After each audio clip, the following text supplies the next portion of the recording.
నమస్తే. రాజకీయంగా ఎంతో చైతన్యం కలిగిన గన్నవరం నియోజకవర్గం కమ్మలకు కంచుకోటగా చెప్పుకోవచ్చు. విజయవాడ నుంచి ఏలూరు వెళ్లే మార్గంలో ఈ నియోజకవర్గం విస్తరించి ఉంటుంది. 2009 నియోజకవర్గాల పునర్విభజనలో భాగంగా నందివాడ, గుడ్లవల్లేరు మండలాలను ఈ నియోజకవర్గంలో విలీనం చేశారు. అదే విధంగా గతంలో ఇక్కడ ఉన్న పామర్రు, పెదపారుపూడి మండలాలను పామర్రు నియోజకవర్గంలో కలిపారు.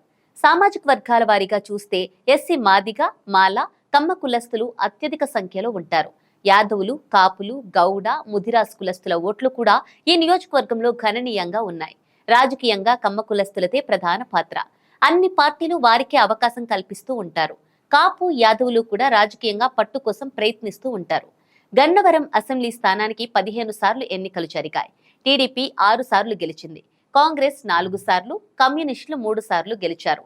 ఇండిపెండెంట్లు 2 సార్లు గెలిచారు. కమ్యూనిస్టుల పార్టీ తరపున పుచ్చలపల్లి సుందరయ్య గెలిచారు. కమ్యూనిస్టు ఉద్యమంలో కులమతాలకు అతీతంగా అనేక ఉద్యమాలు, పోరాటాలు నిర్వహించిన పుచ్చలపల్లి సుందరయ్యకు ఆ కాలంలో విస్తృత ప్రజాభిమానం ఉండేది. కుల ప్రస్తావన కూడా లేకుండా సాగడం ఆ తరం కమ్యూనిస్టు నేతల్లో కనిపించేది. దానికి అనుగుణంగా ఆయన పుట్టిన కులం, వారి సంఖ్యతో సంబంధం లేకుండా గన్నవరంలో సైతం విజయం దక్కింది. నెల్లూరు జిల్లాకు చెందిన పుచ్చలపల్లి సుందరయ్య పోటీ చేసిన 3 సార్లు గన్నవరంలో విజయం సాధించడం విశేషం. రాజ్యసభకు కూడా ప్రాతినిధ్యం వహించారు.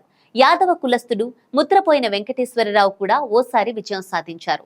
ముసునూరి రత్నబోస్, దాసరి బాలవర్ధనరావు, వల్లభనేని వంశీమోహన్ 2 సార్లు గెలిచారు.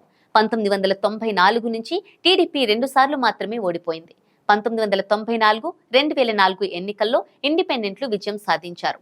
1994లో స్వతంత్ర అభ్యర్థిగా గెలిచిన గద్దే రామ్మోహన్ విజయవాడ లోక్సభకు ఎన్నికయ్యారు.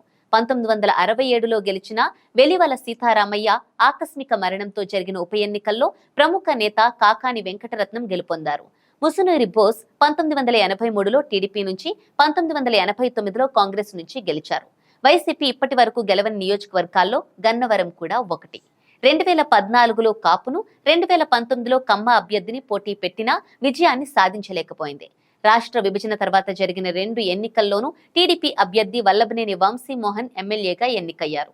2019లో వైసీపీ అధికారంలోకి వచ్చిన తర్వాత వంశీమోహన్ జగన్ నాయకత్వానికి జై కొట్టారు. 2019లో వంశీపై వైసీపీ నుంచి బరిలోకి దిగిన యార్లగడ్డ వెంకట్రావు టీడీపీలో చేరారు. ఈ ఎన్నికల్లో ఇరు పార్టీలు వీరిద్దరికే టికెట్లు కేటాయించాయి. గత ఎన్నికల్లో లాగానే వీరే మళ్లీ పోటీ పడనున్నారు. అయితే పార్టీలు మాత్రం వేరు. చంద్రబాబు భార్య భువనేశ్వరి విషయంలో వంశీమోహన్ పై కమ్మ ఓటర్లు వ్యతిరేకంగా ఉన్నారనే మాటలు నియోజకవర్గంలో వినిపిస్తున్నాయి. ఇది వంశీకి కొంత మైనస్ కావచ్చు.